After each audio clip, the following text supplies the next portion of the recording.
Robin, you faced the best team in the West last week. Now you get the best team in the league this week. Schedule's not doing you many favors. Not at all. Certainly another huge test for us. We don't even need to go into the amount of talent that they have on that team. So for us, it's another week where we have to work really hard. We have to work cohesively as a unit. We have to defend well. We have to take care of the ball, and then we have to be sharp in the attacking end of the field. It's a team that can hurt you in so many different ways that we really have to be a very solid group. There is no one player that's going to make the difference for us. It's about what we do collectively. Is there any update on Richie in terms of medical assessment? Yeah, so he was in the UK for a little while where he received some treatment and further diagnoses and things like that. And it seems like 4 to 6 weeks left, maybe, somewhere thereabouts. So overall, we felt like it was a positive stint. And again, this club is so good at utilizing the resources, whatever resources we need to get the players as healthy and as quickly as possible. So I think it was a positive thing, and at this point, like I said, 4 to 6 weeks is not great, but it's not the worst thing in the world. 4 to 6 weeks, 4 to 6 weeks from now, today.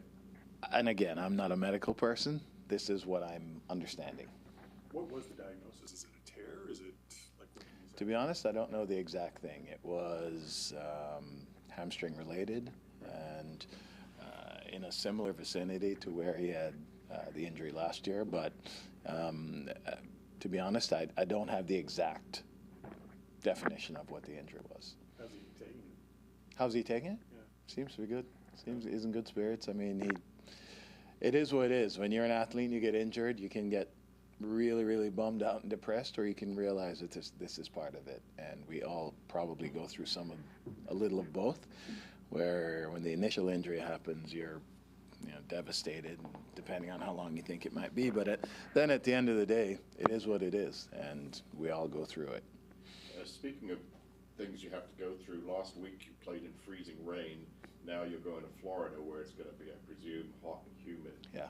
Is there anything you can do to that, or is it just what you have to go through at this stage of the season? It really is what you have to go through, and I hate playing in heat and humidity. So for me, this would be a nightmare. But it's a resilient group of guys, and it's difficult. And that's one of the things about this league is, you talk about the travel and the distances you have to go to play. The other thing you have to do is extremes in weather conditions. And just being here, it's part of it. It really is. And we happen to live in one of the colder places in the league, and we still have to play games in maybe the hottest place in the league. And it really is just, again, one of those things you have to deal with. We saw Maxime Dominguez out there today. Can you tell us what you see in him, and would he be available on the weekend? Yeah, he'll be available. He's got really tidy feet, has good ideas. He's able to play in 1 and 2 touch, which keeps our attack moving quickly. And he plays like an experienced player. His decisions offensively, his decisions defensively. He plays like a guy who's played in a lot of games in a lot of leagues. And that adaptability, I think, is going to help him acclimate to the league very quickly. And I think he'll be a really good player for us. Sorry, just going back to Richie, did he have any kind of surgery in the UK? No. Does he have to have surgery? No. Okay. Yeah. So it's just rehabilitation, I guess, of some sort, or like how does? Yeah. Yes. Yeah. Dominguez, where do you see him playing? Is he central midfield or? Yeah, he's somewhere in central midfield. He's played pretty much everywhere in the middle of midfield in his career, and he certainly adds value to us, whether he's deeper, whether he's higher. It's just another experienced player who makes good decisions. Miami, I mean, I know we don't have to talk about the players, but just in terms of their playing style, tactically, what do they bring to the table, do you think? The fact that they can hurt you in so many different ways, I think, is one of their biggest strengths. I mean, for me, Messi's the best player that's ever played the game. And it's incredible that he's here in this league and our fans get to see him week in, week out. I'm sure everyone enjoys that except the team that's playing him on the weekend. But their ability to hurt you in so many different ways. They have good wide play. They have very good hold-up play. Suarez, under pressure, probably holds the ball as well as any forward I've seen really in this league. And then obviously the thing with Messi is he can look like he's completely out of it, and next thing you know, he scored 2 goals. He can look like he's totally away from the play, but his timing to arrive at the important times is excellent, and why he is the best that's ever done it. So I think the number of ways they can hurt you is what really is the thing, because most teams have 1 or 2 things that they do well. You try to negate those 1 or 2 things. When you have a team that does as many things well as they do, then it's really you're either putting out a lot of fires or you're trying to prevent the fires before they start. Were there any other injury concerns ahead of Sunday? DeAndre hurt his ankle last week. It's a high ankle sprain, so it'll be a little while.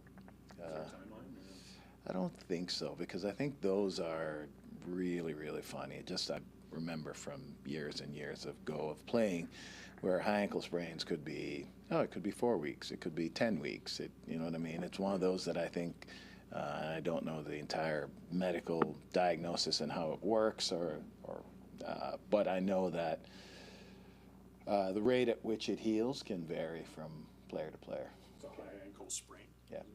Kevin Long?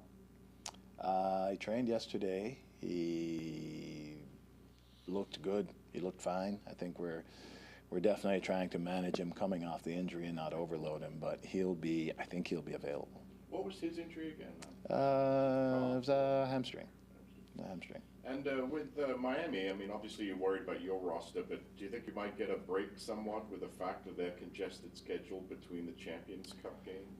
I mean, what's a break? You don't get Messi. You don't get Messi, but you get Suarez, Alba, and Busquets. I mean, I'm not really sure what a break is, to be honest. And I think because they're so talented that they can afford to rest a few people, but it doesn't make them really less dangerous. I mean, I think obviously you take Messi off the field, that changes things. But if you take him off the field, you still have a lot of really good players, a lot of really experienced players, guys who can hurt you in different ways. So I've thought about it, and I've also come to realize over the years that whenever you think, oh, this is great, they're resting this player, and that player, and the team comes out and plays even harder because they're missing that player, I'm not sure how much of a break it is. So for us, it's really preparing to play against the very best that they can put out, and if they don't put it out, then hopefully we're a little more ready than we would have been. So for me, I just think that they're so talented in so many different places that if they do rest 1 or 2 guys, I think they're still going to be a very good team. And the people who replace them, they want to make a mark. Absolutely, and they find that as their moment, and okay, this player isn't playing, this is my one chance, and you get that sort of mentality. It makes it a very difficult proposition. I mean, the key is obviously to have depth within your team so that you do get those moments. And you do, when you're missing players, then you do get guys stepping up. And I think with that group there, they are so talented, and I'm sure there are a lot of guys on the bench who don't get as many minutes as they like, and these are their moments to shine.